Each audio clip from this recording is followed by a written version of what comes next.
नमस्कार दोस्तों, आप अगर हमारे चैनल को लाइक और सब्सक्राइब अभी तक नहीं किए तो हमारे चैनल को लाइक और सब्सक्राइब जरूर कर लें, क्योंकि आपको पता है हम इस चैनल पर बहुत ही इम्पोर्टेंट वैल्यूएबल कंटेंट लाते हैं जो आपके बहुत ही काम के होते हैं।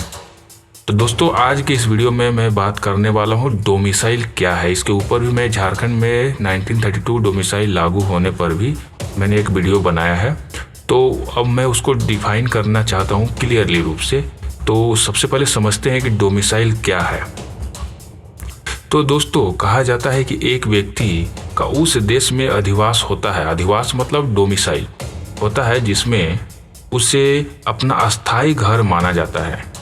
एक व्यक्ति के पास एक से अधिक अधिवास नहीं हो सकता है। वसीयत और निरसियत उत्तराधिकारी और उत्तराधिकार योजना के लेखन में अधिवास एक महत्वपूर्ण भूमिका निभाता है। भारतीय उत्तराधिकार अधिनियम 1925 के तहत यह प्रावधान करता है कि भारत में अचल संपत्ति के उत्तराधिकार को भारत के कानून द्वारा विनियत किया जाना है।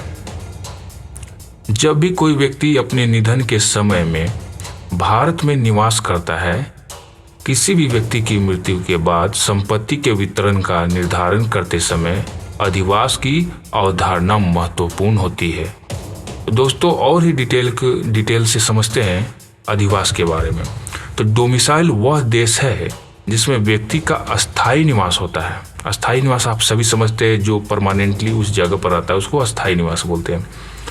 अधिवास के संदर्भ में निवास घर का निवास को बनाए रखने के भौतिक पहलू से संबंधित नहीं है या किसी व्यक्ति के हमेशा के लिए एक स्थान पर रहने के इरादे से संबंधित होता है, जब तक कि उसके इरादे को बदलने के लिए परिस्थितियां न हो।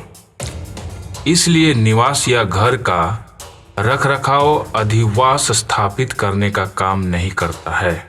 हालांकि यह विश्वसनीयता जोड़ सकता है।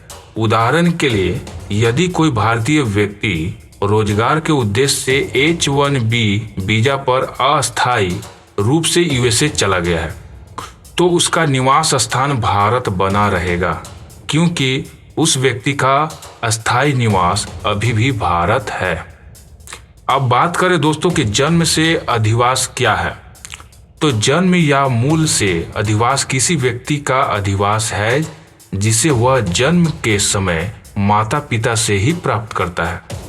जन्म या मूल का अधिवास अनैच्छिक है और व्यक्ति का अधिवास बना रहता है जब तक कि व्यक्ति कहीं और अस्थायी निवास बनाने का विकल्प नहीं चुन लेता।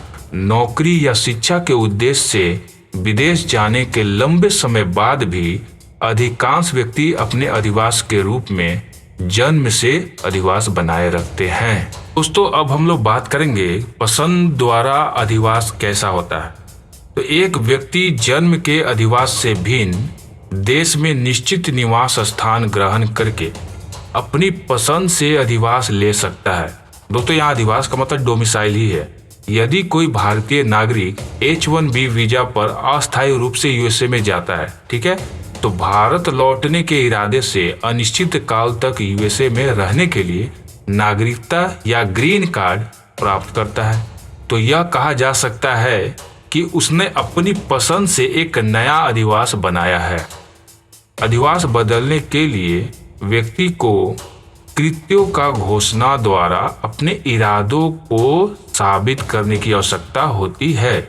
इसलिए एक राजनीतिक शरणार्थी के रूप में विदेश में एक मजबूत निवास यानी भगोड़ा या किसी अन्य कारण से व्यक्ति के अधिवास को बदलने की आवश्यकता नहीं होती है, जब तक कि इसके बाद एक नया अधिवास को स्वैच्छिक रूप से अपनाया नहीं जाता है। दोस्तों, बात करते हैं भारत में अधिवास की। कोई भी व्यक्ति भारत में अधिवास प्राप्त करने की अपनी इच्छा की लिखित घोषणा करके भारत में अधिवास प्राप्त कर सकता है। शर्त है कि वह घोषणा करने से पहले कम से कम 1 वर्ष पहले भारत का निवासी रहा हो, तभी कर सकता है, अदरवाइज नहीं कर सकता है। अधिवास प्रमाण पत्र की अगर बात करें तो राज्य सरकारें यह साबित करने के लिए अधिवास प्रमाण पत्र जारी करती है। किसी व्यक्ति एक निश्चित राज्य का निवासी है। अधिवास प्रमाण पत्र प्राप्त करने की प्रक्रिया एक राज्य से दूसरे राज्य में नियमानुसार भिन्न होती है।